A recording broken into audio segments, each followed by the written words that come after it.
George Vella li huwa chairperson tal-Kumitat tal-Lvant Nofsani ppreżenta rapport dwar il-Lvant Nofsani b'dettalji ġodda dwar l-avvenimenti li seħħew dan l-aħħar fir-reġjun.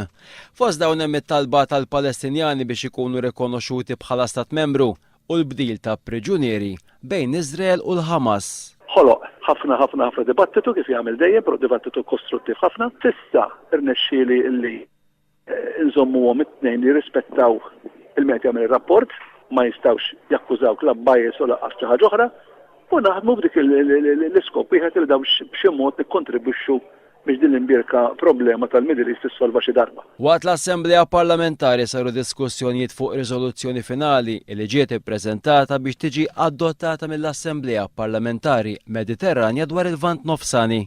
Flimkien ma' George Vella f'Palermo fi Sqallija kien hemm Justin Caruana li ppreżentat u ħadet sehem f'rapport dwar il-vjolenza domestika u drittijiet tan-nisa.